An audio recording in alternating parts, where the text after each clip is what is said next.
President Biden signed the $1.9 trillion COVID relief package Thursday. Democrats are hailing the deal as the largest anti-poverty bill in a generation. One study projects the law will lift almost 14 million Americans out of poverty, including 5.7 million children. On Thursday night, President Biden gave his first primetime address, marking 1 year since much of the country shut down due to the pandemic. I signed into law the American Rescue Plan, an historic piece of legislation that delivers immediate relief to millions of people, includes $1,400 in direct rescue checks, payments.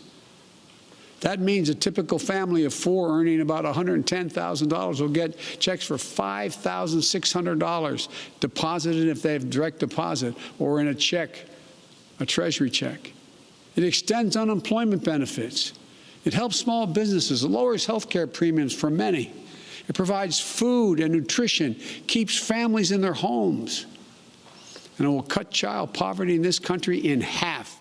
President Biden also announced he would direct state, local, and tribal governments to make all adults be eligible for a COVID vaccine by May 1st. He also set a goal of July 4th for the country to, quote, mark independence from the virus.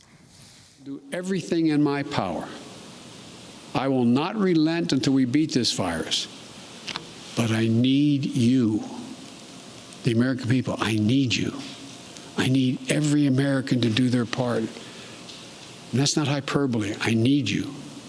I need you to get vaccinated when it's your turn and when you can find an opportunity. And to help your family, your friends, your neighbors get vaccinated as well. Because here's the point. If we do all this, if we do our part, if we do this together, by July the 4th, there's a good chance you, your families and friends will be able to get together in your backyard or in your neighborhood and have a cookout or a barbecue and celebrate Independence Day. President Biden also used his primetime address to condemn the surge in hate crimes targeting Asian Americans. Often, we've turned against one another. A mask, the easiest thing to do to save lives. Sometimes it divides us. States pitted against one another instead of working with each other. Vicious hate crimes against Asian Americans who've been attacked, harassed, blamed, and scapegoated. At this very moment, so many of them are fellow Americans. They're on the front lines of this pandemic trying to save lives. And still, they're forced to live in fear for their lives just walking down streets in America. It's wrong, it's un-American, and it must stop. We're joined now by Joseph Stiglitz, the Nobel Prize-winning economist, Columbia University professor, and chief economist for the Roosevelt Institute. He served as chair of the Council of Economic Advisors under President Bill Clinton and as chief economist at the World Bank. His latest book is People, Power, and Profits: Progressive Capitalism for an Age of Discontent. Thanks so much for joining us, Joe Stiglitz. Can you start off by talking about the transformational aspects of this American Rescue Plan? First, let me say it was enormously important that the economy be rescued. And that's why that $1.9 trillion package was so important. But within it, it was designed to begin a transformation. And what you talked about earlier, the number of people who are being lifted out of poverty is absolutely essential. You know, the first act passed under the previous presidency, one of the few acts in the process of what is called reconciliation, was a tax bill in December 2017. And the difference couldn't be clearer. That was a tax bill that helped the billionaires and the corporations. The money went to the top. This is a transformation with the money going to the people who really need it. So talk more about the significance of this. I mean, the reason it was able to be passed with not one Republican joining in the House or the Senate, even though astoundingly they are starting to take credit for it. The Mississippi Senator Wicker, who tweeted out immediately how much money it was going to bring to restaurants and to keeping people on the payroll, which was one of the arguments for it, of course. He just didn't mention he did not vote for it. But take us back to FDR, what this means. It's only for a year, and if you think it could be carried out from there.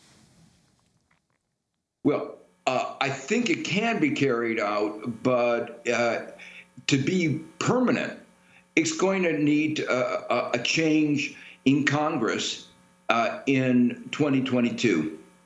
It's very clear that the Republicans, at least for now, have come under the influence of extreme polarization and have become the party of Trump.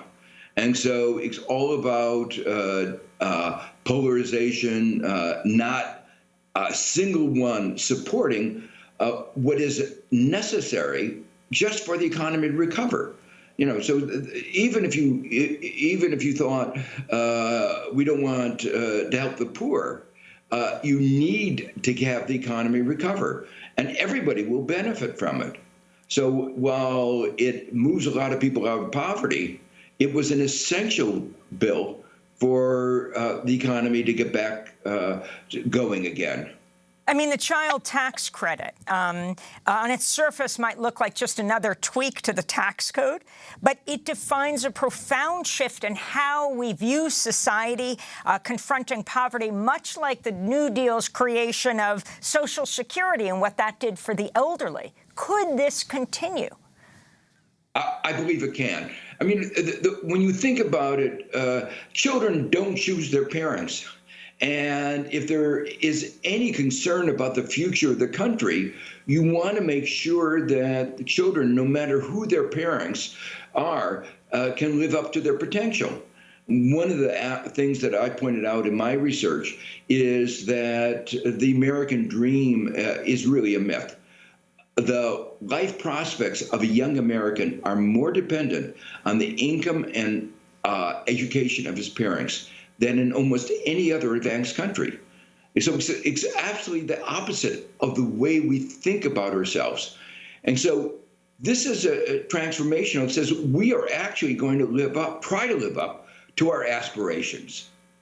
You have also the $5 billion for farmers of color, for black farmers, in debt relief. The Republicans are trying to make this the kind of poster child example of, well, they're talking about reparations. But how key is this, Professor Stiglitz? Well, this addresses a kind of legacy of discrimination that we've had. When you've had a legacy of discrimination, you have to undo it. It's not a question of reparations, although I think there's a strong argument that can be made for reparations. But just for our society to go forward with a modicum of equality is going to necessitate dealing with some of the consequences of the discrimination of the past. Is this the end of trickle-down economics? I hope so. I hope we've learned that, as I mentioned earlier, the 2017 bill of Trump was hopefully the last gasp of trickle-down economics. The theory was giving all that money to the corporations and the billionaires would lead to sustained economic growth from which everyone would benefit. What we saw in that bill was that the money overwhelmingly went to share buybacks, dividends, very little of it trickled down to ordinary workers. That was a real demonstration that trickle-down economics didn't work. And this is the antithesis of what Trump did. It's building up the economy from the middle and the bottom.